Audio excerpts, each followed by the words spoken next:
Por la ruta bíblica del Señor Jesucristo, hoy día compartirá con ustedes unos aspectos del Evangelio que para muchas personas no convertidas, e inclusive para algunos convertidos, presentan una aparente, y digo aparente, contradicción, y que muchas veces desalienta el accionar de algunos creyentes, diciendo algunas cosas que como que no es necesario ni obligatorio llevar a cabo una serie de acciones que hacemos al interior de las iglesias o por medio de la predicación, basado en que existe un pasaje de las Escrituras que es poco alentador, por decirlo así, en boca de estas personas. Y muchos de nosotros ignoramos algunos aspectos importantes, por ejemplo, de la oración, porque también creen que el orar en sí pasaría a ser algo inauspicioso. Y vamos a explicar por qué. Y repito, muchos de nosotros ignoramos algunos aspectos importantes de la oración que creemos oportuno poder compartir con ustedes en esta presentación, en el sentido de que son muchos también quienes ven contradicciones en cuanto a que entendemos que Dios en su soberanía, con respecto a nosotros los hombres, sea que creamos o no en Él, Él hará con nosotros todo lo que tiene planificado de antemano, de acuerdo a su voluntad, y en su omnisciencia lo tiene todo muy conocido y bien planificado y previsto. Y por lo tanto, ¿qué sacamos con actuar, con hacer cosas? Veamos. Aquí resulta relevante para poder explicar esta aparente contradicción. Y ellos se basan en la siguiente cita de Romanos 8, 29, 30, que dice así. 29. Porque a los que antes conoció también les predestinó para que fuesen hechos conforme a la imagen de sus hijos, de su hijo, para que él sea el primogénito entre muchos hermanos. Y después en el 30, y a estos, a los que predestinó, también llamó, y a los que llamó, a estos también justificó, y a los que justificó, a estos también glorificó. Es decir, Dios tiene muy empaquetadito y muy bien hechito quiénes son los que Él eligió desde antes de la fundación del mundo y quiénes son aquellos que no se van a salvar, es decir, como diciendo Dios es injusto, Dios es muy malo, porque ¿para qué nos creó si va a dejar a alguien afuera y otro adentro? Y por lo tanto, o sea, nosotros nos convertimos, tampoco podemos hacer nada por agregar a esta lista o por quitar a esta lista, porque ya Dios los tiene todos juntitos. Sin embargo, si leemos con cuidado, vamos a ver que es un poco cierto, pero no con respecto a lo negativo que están viendo de este pasaje. Veamos. A ver. A los que antes conoció también los predestinó para que fuesen hechos, es decir, estas personas para cumplir y ingresar a la lista o a la nómina de aquellas personas que Dios destinó a la salvación, dice, para que fuesen hechos, es decir, tienen que ser hechos conforme a la imagen de su Hijo, es decir, con la imagen de Cristo, con todas las cualidades del Señor Jesús, para que Él sea el primogénito, sea el primero entre muchos hermanos, es decir, el modelo y principal piedra que es puesta por ángulo, nosotros sabemos que es nuestro Señor Jesucristo. Ahora luego el 30 dice, y a estos, a los que predestinó, o sea, para estos que van a ser hechos a imagen de Cristo, a estos, a los que predestinó, también llamó, es decir, existe un llamado, o sea, no es automático, existe un llamado. Y a los que llamó, a estos también justificó, es decir, los llamó, y cuando uno llama debe haber una respuesta, y cuando uno responde, Él nos justifica, y a los que justificó, a estos también glorificó, es decir, a todos los creyentes, después nos va a entregar, después de nuestra redención, nos va a entregar un cuerpo glorificado semejante al de nuestro Señor Jesucristo. Y así viviremos con Él por la eternidad. Eso ocurre, es decir, cuando aquellas personas piensan que todo esto que hemos hablado es algo que ya está bien empaquetadito y por lo tanto no hay nada más que hacer, se equivocan. Porque a los que predestinó también llamó, pero el Señor los llama por medio de los creyentes, los llama por medio de nosotros. A los que predestinó también los llamó. Y aquí es muy importante la labor del Espíritu Santo. A los que llamó también predestinó. Es decir, a través del Espíritu Santo, Él nos llama, pero el vehículo para efectuar este llamado, porque van a tener que ser transformados, es una acción eminentemente hecha por los creyentes. A los que llamó, a esto también justificó, y a los que justificó, a esto también glorificó. Repito, eso ocurre en algunas corrientes, los que niegan la eficacia de todo esto, eso ocurre en algunas corrientes del pensamiento evangélico, cristiano, que pretende negar ese hecho de la soberanía de Dios con respecto a la palabra y a la acción de la predestinación. O sea, es decir, como que es una parte del Evangelio que hay que desechar, porque no lo pueden entender. ¿Y por qué no lo pueden entender? Porque aplican un pensamiento humano y no bíblico. Veamos. Piensan, no puede, no puede ser posible que sea eso hecho o establecido así. Dicen ellos entonces que niegan la eficacia de la oración. Por ejemplo, en la mayoría de los casos desconocen el pasaje de Romanos 8, 29, 30, porque en este orden de cosas, ¿para qué vamos a orar? Está todo listo, está todo cocinado. El pasaje de Romanos 8, 29 y 30 sobre lo que Dios había predestinado a los creyentes, dando cabida a la interpretación y aceptación que la infalible palabra de Dios en este capítulo, perdón, en este aspecto de Romanos estaría equivocada o no deberíamos aplicarla a los creyentes dando cabida a esta interpretación, puesto que la palabra de Dios se habría equivocado o que ésta no tenga concordancia, lo que sería gravísimo. ¿Cómo podríamos entonces aplicar a nuestras vidas de cristianos pasajes del Evangelio que nos instan, por ejemplo, a la oración, como ya dije, como una petición que se constituye en la práctica en un mandato cuando Dios escucha, porque Dios nos insta y nos manda a orar como veremos a continuación? Veamos el pasaje de 1 Tesalonicenses 5, 16 y 18. Dice así, 16, estad siempre gozosos, orad sin cesar. Dad gracias en todo, porque esta es la voluntad de Dios para con nosotros. ¿Se dan cuenta? Esta es la voluntad de Dios para con nosotros en Cristo Jesús. Y siendo su voluntad es un mandato. Dios es soberano, Dios ordena a los que creen en Él, a los que son sus hijos, a los que son sus escogidos, a aquellos que Él predestinó desde antes de la fundación del mundo. Es decir, a ti, a mí, que hemos creído y hemos confesado a Cristo como nuestro Señor y Salvador. Después dice en Colosenses 4.2 con respecto a la misma oración, perseverad en la oración, velando en ella con acción de gracia. Perseverar es ser constante, es no desmayar. Velar significa estar atento. Por lo tanto, Él nos dice, perseverad en la oración, velando en ella con acción de gracias. Y después en Jeremías 29.12 nos dice, entonces me invocaréis y vendréis, lloraréis a mí y yo os diré, y yo os oiré. Repito, entonces me invocaréis, vendréis y oraréis a mí, ¿y qué hará Él? Y yo os oiré. Oír significa estar atento al mensaje. Gozosos, Romanos 12.12 después nos vuelve a decir, gozosos en la esperanza, sufridos en la tribulación. ¿Cuál es la esperanza?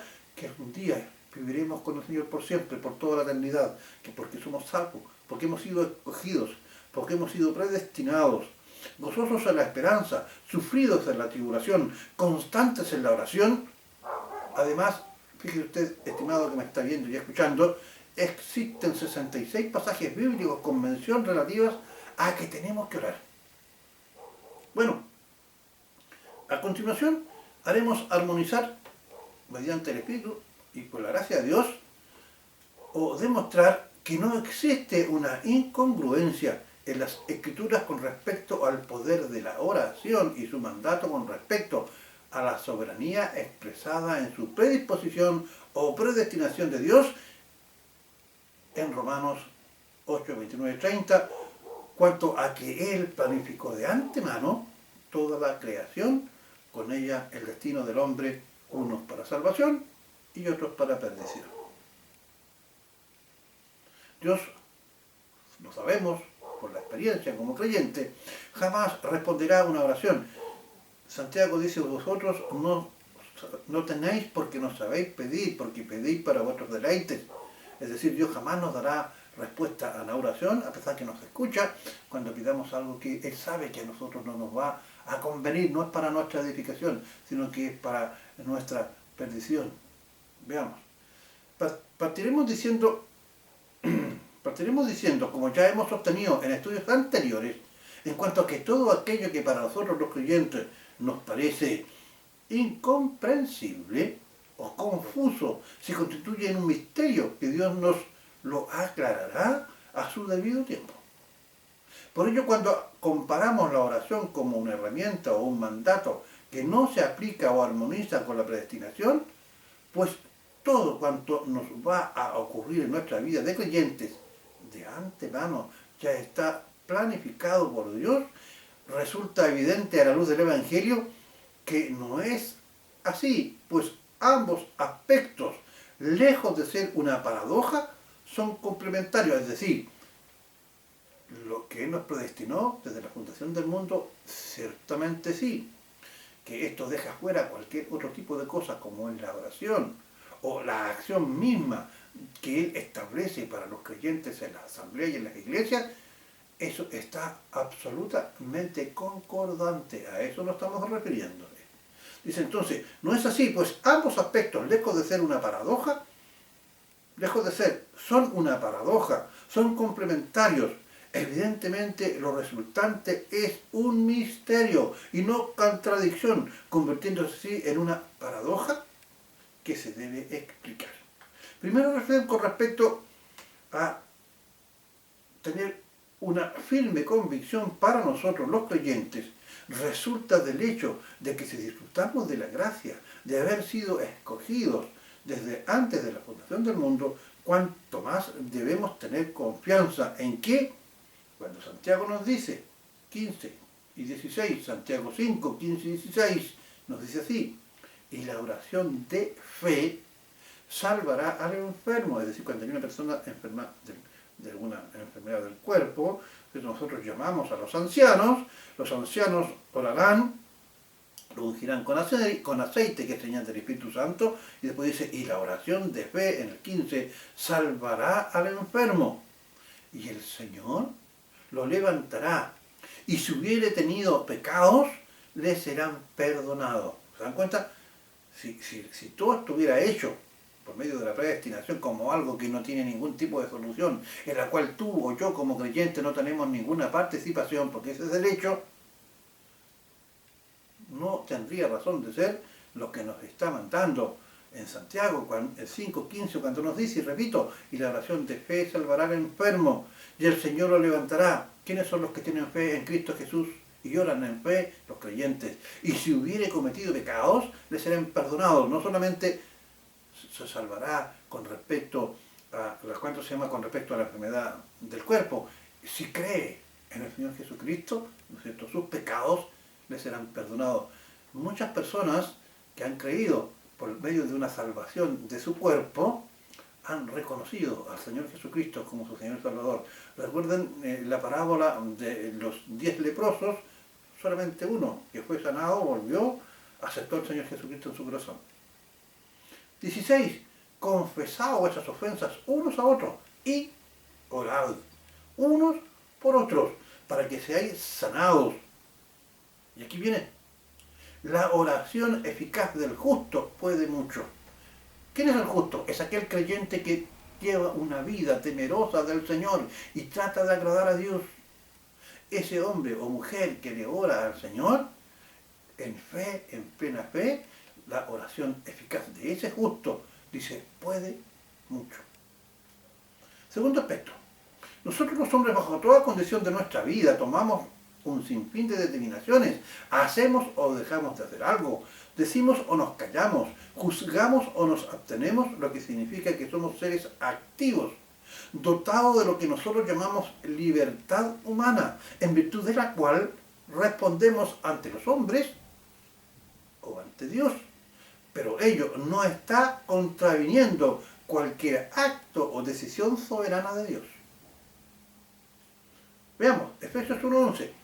También hemos obtenido herencia, habiendo sido predestinados, ¿escuchan? Predestinados, según el propósito de aquel que obra todas todas las cosas conforme al consejo de su voluntad.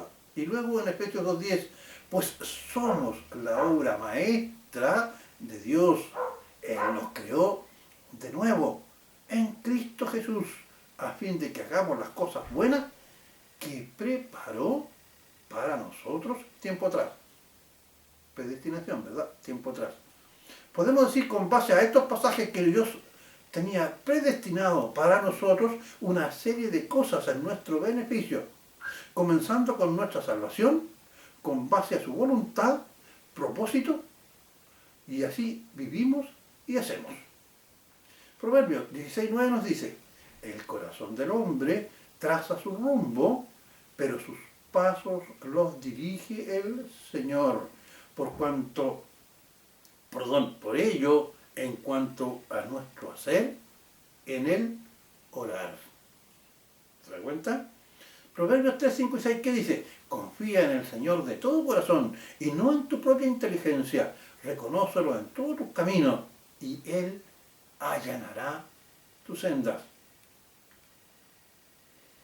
Ahora, se nos hace necesario para poder armonizar ambos textos, explicar Filipenses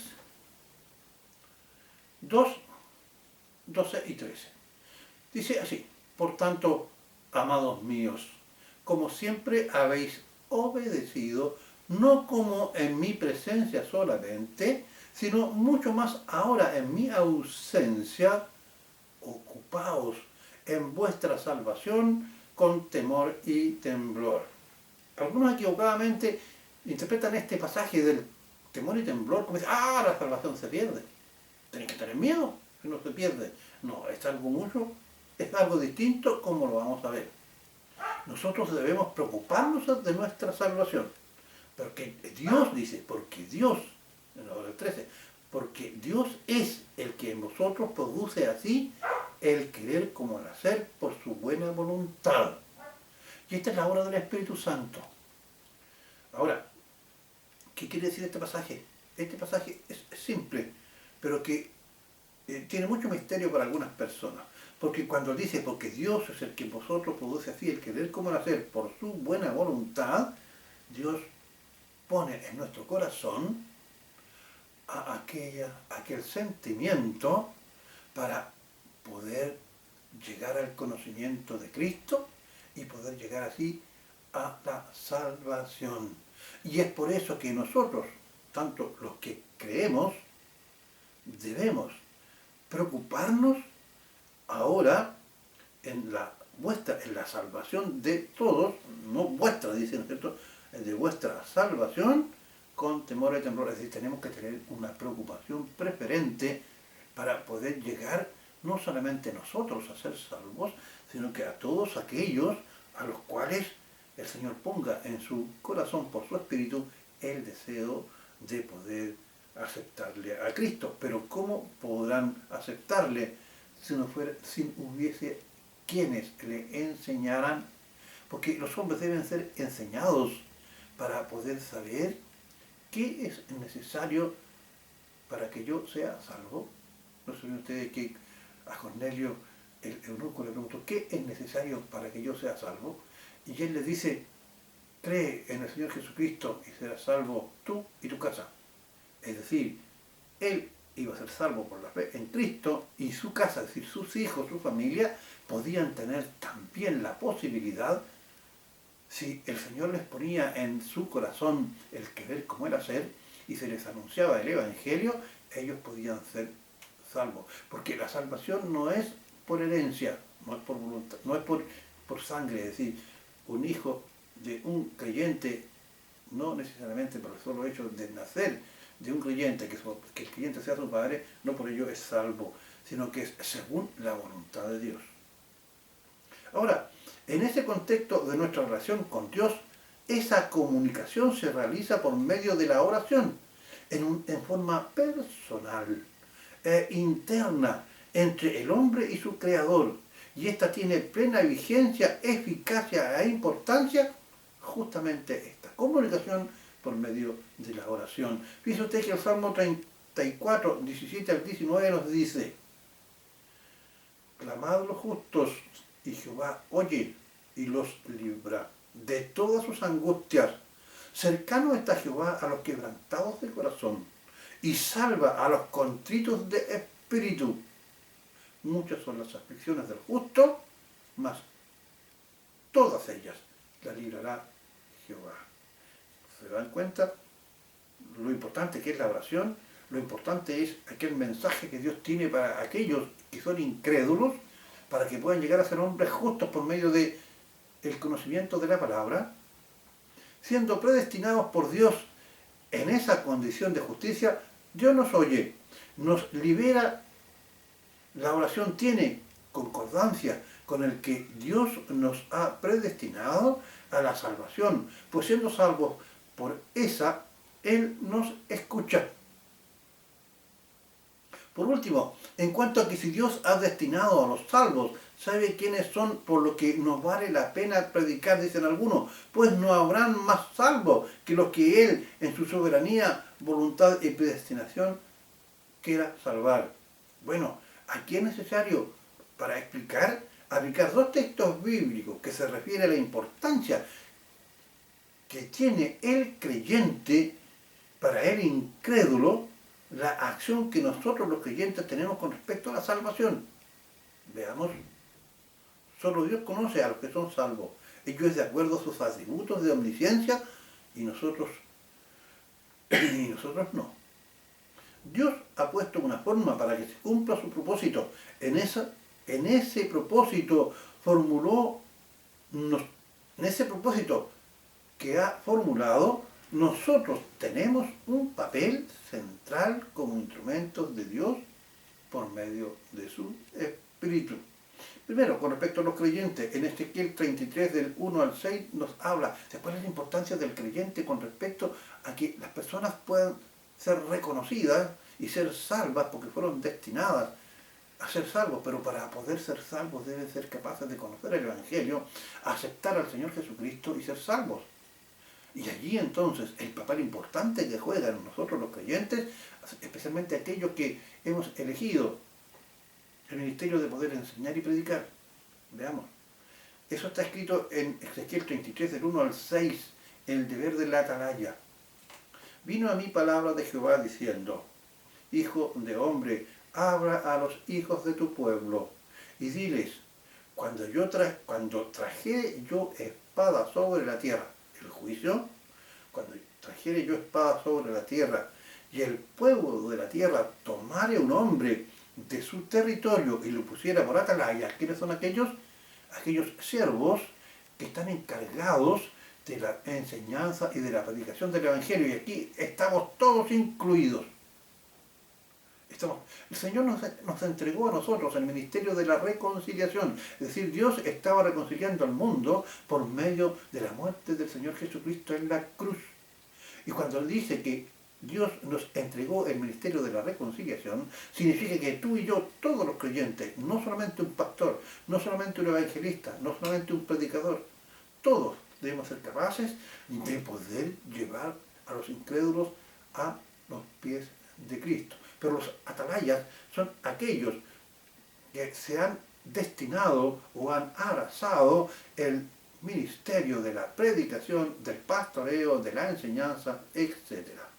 Vino mi palabra de Jehová diciendo, Hijo de hombre, habla a los hijos de tu pueblo y dile, cuando trajere yo espada sobre la tierra y el pueblo de la tierra tomare a un hombre de su territorio y lo pusiera por atalaya, predicador, por ejemplo, y él viere venir la espada sobre la tierra y tocarle la trompeta, arrepentidos y convertidos. Ya. Y tocarle la trompeta y avisarle al pueblo. Ustedes saben la experiencia, ¿no es cierto?, de aquel hombre del Señor que se negó a ir a predicarle a Nínive de que se arrepintiera, Jonás. Y Jonás al final respondió al mandato del Señor y predicó, y ese pueblo, esa ciudad, no pereció en fuego porque Jonás, como hombre, como atalaya del Señor, les predicó predicó el arrepentimiento y ellos, dice el Evangelio, se arrepintieron en silicio y en ceniza. Y el Señor escuchó sus oraciones y sus ruegos y el Señor no destruyó esa ciudad. Cualquiera que oyere el sonido de la trompeta, ¿cuál es el sonido de la trompeta hoy día? Arrepentidos y convertidos para que sean perdonados vuestros pecados y paséis de muerte a vida. Y él viere venir la espada sobre la tierra y tocar la trompeta y avisarle al pueblo, cualquiera que oyere el sonido de la trompeta, es decir, aquellos que escuchen el Evangelio, y no lo aceptaran o no se prepararan y no se apercibiere, dice el Evangelio, viniendo la espada, es decir, viene el juicio del Señor, lo hiriere de muerte, su sangre será sobre su cabeza. Estamos hablando del inconverso. ¿Por qué? Porque el sonido de la trompeta oyó, es decir, escuchó la predicación, y no se apercibió, no fue capaz de obedecerla. Su sangre será sobre él, mas el que se apercibiere librará su vida. Va a decir, aquel que escuche el Evangelio, se acepta al Señor Jesucristo como Señor y Salvador, él pasará a ser de estos predestinados a la salvación. Pero si el atalaya viene a venir la espada y no tocar la trompeta, es decir, usted, estimado creyente, que no es capaz de predicarle a un incrédulo cuando se acerca a preguntarle que por qué cree en Dios y usted se queda callado, pero si el atalaya viniera a venir la espada y no tocarle la trompeta y el pueblo no se apercibiere y viniendo la espada hiriera de él a alguno, este fue tomado por causa de su pecado, pero escuche bien, pero demandaré su sangre de mano del atalaya, es decir, tú que no hiciste nada cuando estemos frente al Señor, Él nos llamará la atención. Habiendo establecido nuestro papel por medio de estas citas, habiendo establecido nuestro papel e importancia como así nuestra obligación y que debemos esperar si no cumplimos con su mandato, veremos ahora cuál es el medio que Dios emplea por medio de nosotros. 1 Corintios 1:21. Porque en la sabiduría de Dios, por no haber el mundo conocido a Dios por sabiduría, agradó a Dios salvar a los creyentes por la locura de la predicación. Miren, mucha gente no acepta al Señor porque yo creo, yo pienso, en la Biblia es un libro más, yo creo en Dios, pero creo que Dios es justo, que Dios es bueno y que en su bondad Dios va a hacer que todo el mundo se salve. Por lo tanto, no me vengan a decir a mí que el Señor los va a castigar o que Dios los va a castigar. Yo creo en un Dios bueno, en un Dios grande, no en ese Dios castigador, pero ellos olvidan que Dios, a pesar que es amor, también Dios es un Dios de justicia. Y Él debe castigar el pecado. Y el pecado lo castiga, porque por el principio de la sustitución, es decir, Dios, en la persona de nuestro Señor Jesucristo, hecho hombre, se puso en nuestro lugar, para que nosotros, como dice Juan 3:16, para que todo aquel que en Él crea no se pierda, mas tenga vida eterna. Porque por eso que la sabiduría del hombre no le permite conocer a Dios porque se hacen fatuos. Por eso que dice, porque en la sabiduría de Dios, por no haber el mundo conocido a Dios, por la sabiduría, y aquí está la clave de lo que vamos a decir ahora, agradó a Dios salvar a los creyentes por la locura de la predicación. Es decir, se necesita predicar. Es decir, para que aquellas personas, hombres, que el Señor sabe que se van a salvar, porque el Señor los predestinó desde el inicio de la creación, que tú ni yo sabemos quiénes son, pero sí sé que yo voy a ser salvo, porque yo he creído y aceptado al Señor Jesucristo. El Señor necesita que nosotros, los creyentes, le prediquemos y seamos el instrumento por el cual le lleguen a esas personas el mensaje del Evangelio. Como yo no lo sé, le debo predicar a todas las criaturas. Entonces, hoy el mandato de Dios para con nosotros, como fieles atalayas, es llevar a cabo la predicación para que solo por medio de la predicación, aquellos que Dios predestinó puedan alcanzar la salvación solo por la predicación nuestra, es decir, de los creyentes, así dispuesta por Dios, cumplir con su propósito por medio de los creyentes, todo ello de acuerdo a su voluntad soberana por medio de su Santo Espíritu, que pone en las personas el querer como el hacer. como hemos podido demostrar, ese misterio que resulta de no comprender el sentido profundo de la predestinación y que ésta está absolutamente de acuerdo con lo revelado en la palabra, con respecto a que nosotros los creyentes debemos tener un papel muy activo para poder llegar a los incrédulos, evidentemente que deja revelado aquel falso error de que Dios es un Dios no justo, que Dios solamente ha sido egoísta, porque Dios solamente ha elegido a algunos. Evidentemente que hay algunas personas, como en el caso de, veamos el caso de Satanás. Satanás podría haberse salvado, pero en su orgullo él jamás quiso reconocer la voluntad y someterse al Señor. Y hay muchas personas que están destinadas a la perdición porque endurecen su corazón y el Señor sabe desde la fundación del mundo quiénes son esos. Y el Señor sabe quiénes son los otros. Por lo tanto, el Señor coloca tanto el querer como el hacer en aquellos corazones que el Señor sabe que son blandos o a propósito para recibir el Evangelio, y a esos son los que el Señor identifica como los predestinados, aquellos que tienen un corazón dispuesto. Que la palabra del Señor haya llegado a ustedes en un corazón blando y sean ustedes reconocidos como aquellos que el Señor ha predestinado para la salvación. Si tú sientes ese deseo intenso de reconocer al Señor Jesucristo como tu Señor y Salvador, hazlo, porque el tiempo es ahora. Y predicar al Señor es predicar al Señor en la cruz. El Señor Jesucristo murió por ti y por mí en la cruz para salvarme de pecado, pero eres tú quien tienes que confesárselo con tu propia voluntad, sin que te obligue nadie, con tus palabras sencillas, en una oración simple, decirle que reconoces a Cristo como tu Señor y Salvador. Que el Señor les bendiga y oramos para que cada uno de ustedes pueda estar dentro de aquella nómina que el Señor reconoce como los predestinados para estar con el Señor Jesucristo por toda la eternidad. Por la ruta bíblica del Señor Jesucristo, espera que esta enseñanza bíblica sea de provecho para usted. Y será hasta un próximo programa.